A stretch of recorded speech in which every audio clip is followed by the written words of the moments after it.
Namaskar. My name is Ramesh, bionnes, and I'm going to give this presentation on after corporate capitalism. The initial title was How to Establish Proud After Capitalism. But after some thinking, I decided to change the title to 4 Ways a Proud Economy Can Emerge. And I will try to explain why that is, because there are so many different signs that a new economy is emerging. And I'll try to give just a few examples to start this off. For example, a central part of the proud economy is cooperatives.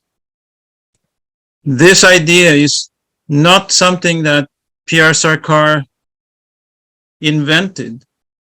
The cooperative economy started in the 18th century with Robert Owen in England.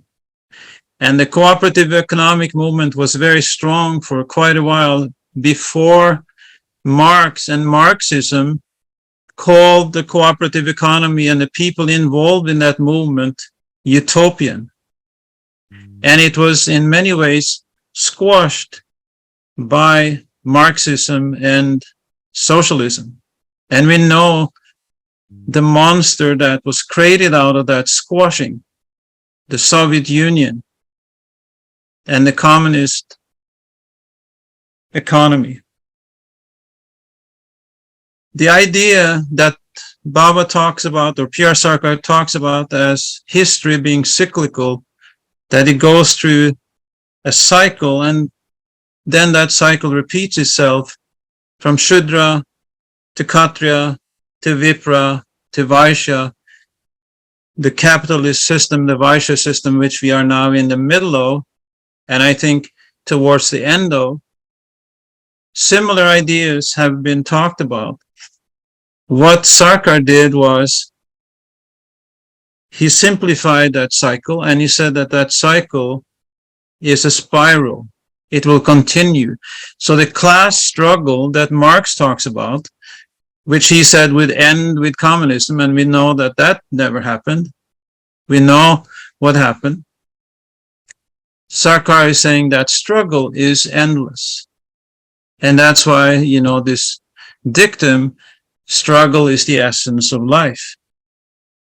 The goal of the proud economy is not more weapons, more cars, more materialism, as we ended up with both capitalism and communism, but rather spiritual liberation, inner well-being. So very different vision, but also building on something out of the past. Decentralization and local economy is also ideas that have been emerging over time. So many ideas in Proud are put together, emerging out of history. And that is one of the beauties of the Proud economy. Now, that said, there are some specialties, of course, of Proud. And that is the way that Sarkar put together the 3-tier economic system. Now, state-owned key industries exist, cooperatives exist, small-scale capitalist economies exist, but the genius of Sarkar was to put those together in a 3-tier system, and he basically saying that if we don't have that as an economic basis, as an economic structure, we can't go beyond corporate capitalism. And that is something that is missing. So those are some of the things that I'm going to focus on and to try to elaborate on. And at the same time, I'm also going to focus on 2 emerging ideas that I think is part of the progressive movement in the world, the green movement, and part of the socialist movement or the leftist movement, whatever you may call it. I call the best of the 2 the progressives. Sarkar said that we need to unite the moralist, but we can as well say we need to unite the progressives or the progressive socialists or the progressive Greens, or whatever name we may put on it, that is not so important. But there are movements emerging that have many similar ideas to Prout. And part of that is that people in that movement know that what is happening right now, increasing inequality and increasing environmental destruction, that can't go on forever. So that is something we agree on.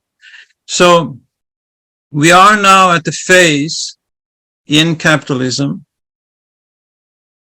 where this prediction that Sarkar said that the capitalist system is self-destructive, it is a contradictory system, that self-destruction is happening in front of our eyes. However, we need to be patient. I know that some of you are my age, and you remember that in 1987, when Ravi Batra predicted the crash, and he wrote the book, The Great Depression of 1990. He was basically saying there's a Great Depression coming, and many of us thought that that would be the beginning of the end of capitalism, and then Prout would be established by 2005 and so on. Whatever dogma, whatever belief system we had, it didn't happen. Now we're 23, 26 years later, and we're still a small group of people. But at the same time, many very positive things has happened in the meantime.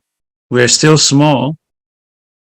So basically what I think, we need to be patient and we need to be humble. And I don't think we should stick to any kind of dogma or any kind of prediction as far as the timing of when all of this will happen. Because it could start happening tomorrow, it could happen in 10 years. We don't know. But what we do know is that the capitalist economy is an extractive economy. It is extracting resources from nature and from people in the developing and underdeveloped world, and feeding it into a corporate capitalist structure that is just growing and growing and growing. Recently, Biden, the president of the United States, hired a very progressive labor in charge of the labor department, and she's actually against corporate capitalism. But what is happening in America is that corporate capitalism is becoming bigger and bigger and bigger. And this is what we're seeing, this contradiction. More and more people understand that we need to save the environment, but the environment is getting worse and worse and worse. So we're in a super unsustainable state of world affairs. It is bursting at the seams in a sense, and it is going to collapse. That's what we know. When it will collapse, exactly how, and so on, we cannot predict. We can see certain signs, and so we're going to talk about that. And then we're going to look at some of the specialties of Prout and how Prout can add to the discussion and to this emerging of the new economy, because I believe that Prout represents that emerging new economy. So what is happening right now is that this is a quote from the New York Times, and I'll just read it. Specialization. Companies can complete tasks more efficiently and inexpensively, but workers pay the price in the form of lower wages and less responsibility, especially if they're not unionized and lack bargaining power. What is happening in late capitalism is that it is going from manufacturing to fracturing to AI. Basically, this is part of the evolution of the self-destruction of capitalism, because we know what AI will do in a capitalist system. It will lay off people so that bigger and bigger corporations can make more and more money. We see that in Hollywood now. unprecedented situation where first the writers starting on the strike, now rich Hollywood actors have joined the strike. This happened a long, long time ago as well, but this is a new situation where, as Sarkar predicted, we're all becoming Shudras. We're all becoming workers. Even the rich Hollywood actors are seeing the writing on the wall that their jobs may be lost due to AI and so on and so forth. So the question then is, Sarkar predicted that the people that will lead the revolution are the Vikupta Shudras. The Kshatriyan and the Viprant, the intellectuals, the activists with a Kshatriyan spirit, the revolutionaries. Who are they? Where will they emerge from?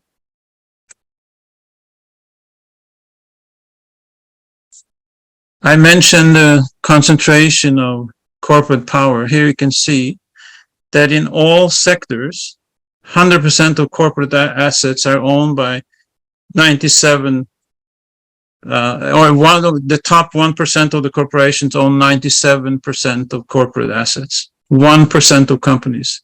In the service sector, 87%. In the finance sector is 96%.